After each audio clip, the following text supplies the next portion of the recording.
guys, nandito si kaibigan natin Dinding Linyo. May prediction po sila guys. Kailangan ninyo ngayon malaman, no? Pahalagahan natin ang ating kabundukan. Kung mayroon man kayong lupa sa bundok, sa bukid, alagaan ninyo ngayon. Bakit po kaibigan? Ano po bang prediction na nakita nyo? Ha?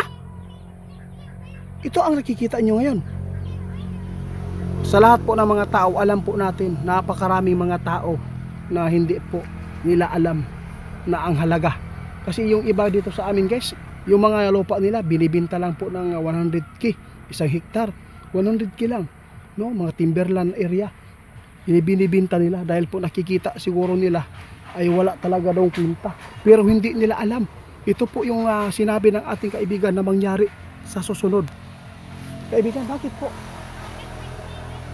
Para po daw ito sa mga henerasyon guys. Para sa ating mga kaapuhan pa. Ano po ba bang mangyayari dito?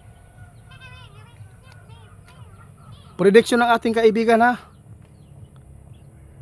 Posibleng mayroong mga city na alisan ng tao. Bakit po kaibigan? Dahil sa kalamidad. Guys, prediction ng ating kaibigan ngayon, alam po ninyo, may panahon daw na ang lupa sa bukid, bundok, dalar na. Maraming mga tao na babalik sa bundok. Ito po ang prediction ng ating kaibigan dahil sa nakikita niya na mga kalamidad na hindi na po normal ang pangyayari. Mayroon pong city na mawalan ng tao. Ibig sabihin nito kaibigan, pupunta sila sa kabundukan. Ito po, tandaan nyo guys. Bakit po? Walang ibang pinakaligtas po ngayon guys.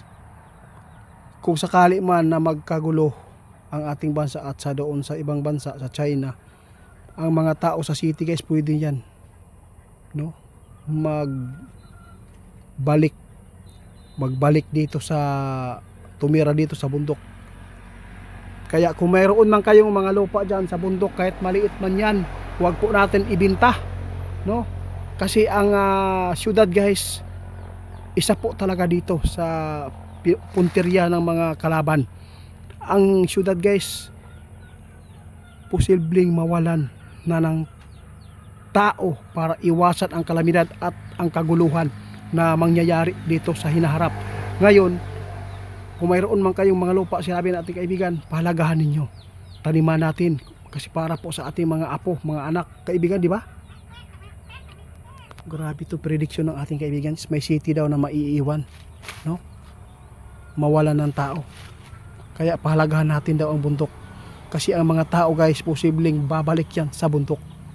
Swerte ang mayroong lupa dito sa bundok. Swerte po yung nakakuha sa atin guys. Swerte po yung nakakuha dito dahil po sa ating vlog, sa ating mga pagpapaabot. Dahil isa po dito ang pinaka-safe na lugar din. Sa totoo lang guys, wala po kaming tinira dito. Kung hindi, alang-alang po ito sa kaligtasan ng mga anak ninyo. Napahalagahan po talaga natin ang bundok. Kasi ang bundok ngayon guys, parang parang walang kwenta, no? Tingnan mo, ibinibinta lang nila ng mura. Grabe. Hindi nila alam. Palang araw, darating ang panahon na ang mga tao magbalik dito sa kabundukan. Ito po ang prediction ng ating kaibigan na mayroong city daw mawalan ng tao. Maraming city ang mawalan ng tao. Kaya tandaan ninyo, ang mga ipinapaabot na mga prediction ng ating kaibigan ay ito ay mahalaga. Napakaswerte po ninyo mga idol kung mayroon man kayong lupa dito sa amin o dito sa lugar kung saan malayo sa syudad. Tulad doon sa mga lugar na mga tulad ng Nabunturan, basta lahat po ng mga lugar. Basta swerte din po nakakuha dito sa amin. Dahil po ay malayo kayo sa kaguluhan. Kung sakali man na tayo ay tirahin na sa mga kalaban natin sa bansa dahil po sa sinabi ng ating kaibigan noong matirang matibay, no? Kung sino man po ang maiiwan, sila po ang mananaig, no? Wala tayong magawa, kaibigan.